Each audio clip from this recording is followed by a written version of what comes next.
do you have any experiences in collaborating working spaces for students on international levels or international scales? So how can students from different countries actually work together at common platforms?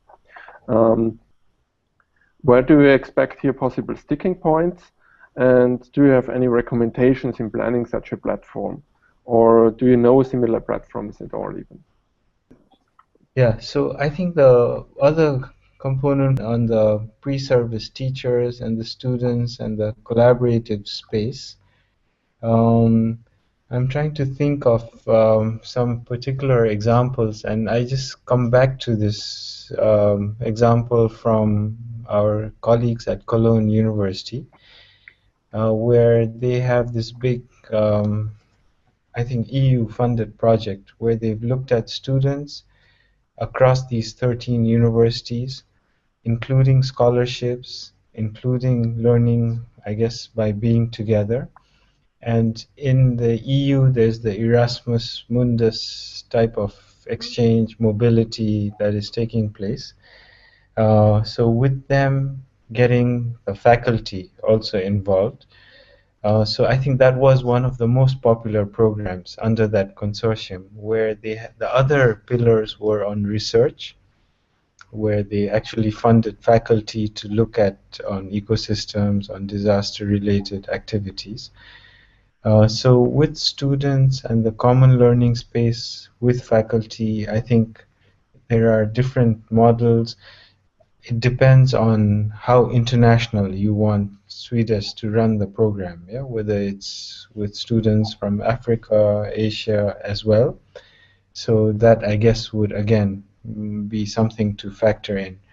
And with all this, especially with common learning spaces and ICT, to have them synchronous or asynchronous, I think the time is an issue. In UNEP, and I've learned the hard way after moving to Japan, that all the meetings are scheduled at times when we are going to bed in Japan. So we have to always beg them saying, please, so we sometimes have to also take that into account, especially with the time zones and so on and so forth, which is quite a bit of a challenge. Thank you very much. Yeah, and also today we can see, I think at your place it's already 9 p.m. and here in Switzerland it's 4 p.m.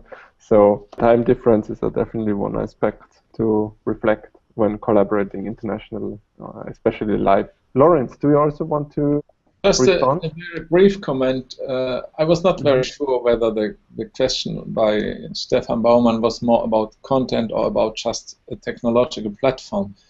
It is if it is just a collaboration platform that is needed, then I would say don't try to create something that forces people to learn something new technologically. Yes, so yet another platform in which I have to be. So they should, if ever possible, create their new content on existing systems and platforms that I think has more chance to survive then. Yeah. Yeah, can I add a quick comment? I think especially the students these days, and building on what Lawrence mentioned, they are very quick with all these social media, yeah, whether it's Facebook and Twitter, and so all these sort of resonate very well with young students. So I think that might be a useful feature to build on and not sort of build another separate new platform. Exactly. So yeah. yeah.